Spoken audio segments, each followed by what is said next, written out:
Bonjour à tous. Lors de cette vidéo, je vais vous faire voir une autre façon d'animer une photo, un objet. Donc on ne va pas déplacer notre convoyeur là qu'on avait fait le colis, la palette de façon horizontale. On va afficher une image puis une autre de façon alternative pour faire illusion que l'objet tourne. Je vais vous faire voir ça. Donc on va prendre déjà notre objet, notre graphique. Donc on va dans dossier graphique WinCC, équipement, et celui que j'avais pris, alors il y en a plein, c'était automation, EMF, et on va prendre moteur et animation ici, animate. Donc on va prendre une photo, on la met ici, et après on va prendre une autre photo, celle-ci à côté, on la met ici. Voilà. Alors on va les superposer, et on aimerait qu'il y ait cette photo activer ce graphique, puis ce graphique, et puis ce graphique alternativement, l'une l'autre, et ça va faire illusion que le moteur tourne. Vous voyez là, en le voyant comme ça un petit peu, on croit que ça tourne. Voilà, c'est de l'illusion, on va dire. C'est pas la magie, mais alors il faut qu'on fasse un programme. Alors programme, il y a plusieurs solutions. On va lancer ici on va lancer un programme dans le PLC. On va faire dans bloc de programme, toujours pareil, hein. On va ajouter un bloc ici.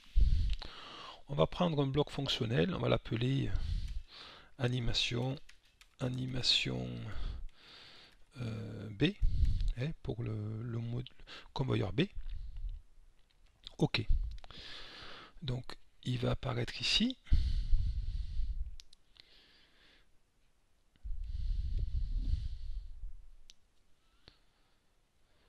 Voilà notre animation B. Alors on va mettre, il va s'activer dès que je mets le convoyeur A. Donc on y va ici. Oh là, on va faire dès que j'ai le convoyeur, pas le convoyeur A, le convoyeur B, la sortie convoyeur B, conv B, il est là. Alors je vais activer une temporisation.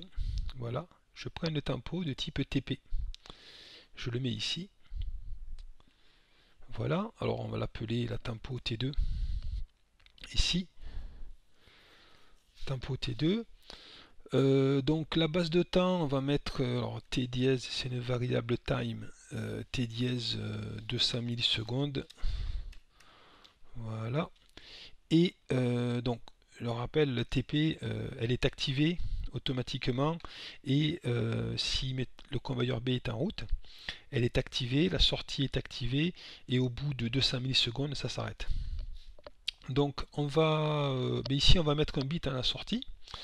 Un bit ici, on va prendre M13.1, normalement il n'est pas utilisé, il faudra qu'on mette un tag après, et après on va prendre une autre tempo. Avant de mettre l'autre tempo, on va pas faire ça, j'y tiens, on va aller au réseau 2, on va prendre pareil, activer quand le convoyeur B tourne.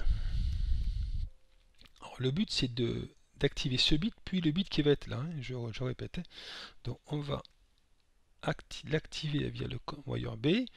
On va prendre une autre tempo, la T3. Ici, on va prendre la même base de temps, donc T dièse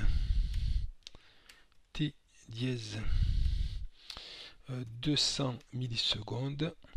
Et après, on va prendre un autre tag ici, une autre sortie, un autre bit, donc qui va être M13.2. Et après, pour les faire activer de façon alternée, on va prendre le complément ici. Ici, on va mettre M13.2. Et l'autre côté, on va prendre M13.1. M13.1. Voilà, un petit commentaire. Donc animation A, animation B, et ici animation B bis. Voilà. Donc c'est une première solution, on va voir si ça fonctionne. Alors soyons rigoureux, les tags, on pourrait mettre un nom ici, on y va. On va mettre ici tag 1516, on va le mettre dans variable API. Ici, on va mettre un nom, parce que tag partout, on ne sait pas où on en est. Donc animation B,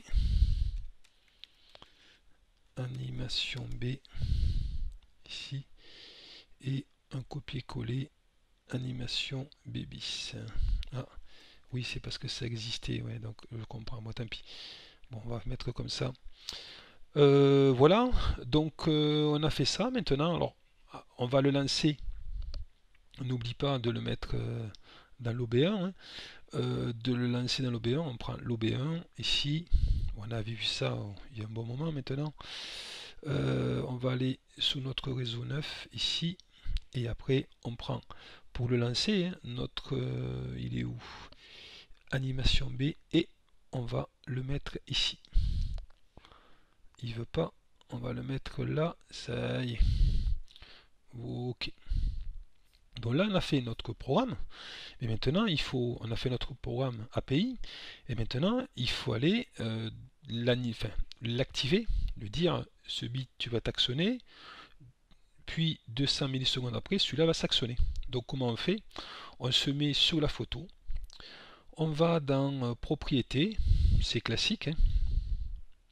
Et ici on va aller dans animation, et je vais mettre ici dans événements, animation, non, événement, et il veut pas, alors on va le mettre dans animation, oui, l'affichage, voilà, j'ai du mal, excusez-moi, dynamiser visibilité, voilà, sinon, enfin, événement, il ne peut pas y avoir d'événement, bien sûr, hein. Dynamiser la visibilité, donc animation, affichage, dynamiser visibilité.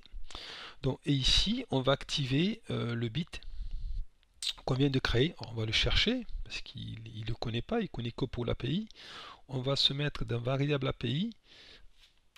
On y va, on va le trouver. Variable standard et animation B. Ici.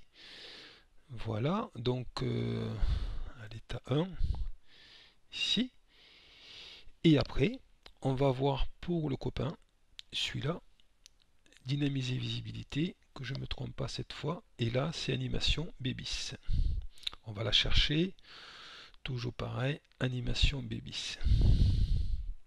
Donc on y va, mais voilà, à l'état 1, animation B-bis, et alors on va le mettre par dessus, hein, parce que là on verra rien. Donc celui-là, on va voir les coordonnées 258, 263, on va faire pareil pour celui-là, 258, 263, 258, 263, oui c'est bien ça, et là, 263, et là, il est par-dessus, vous voyez, c'est un petit peu bougé, on va faire un copier-coller de ça, pour dire que c'est le convoyeur B, et normalement, dès que le convoyeur B va tourner, dès que le convoyeur B sera alimenté, ça va tourner.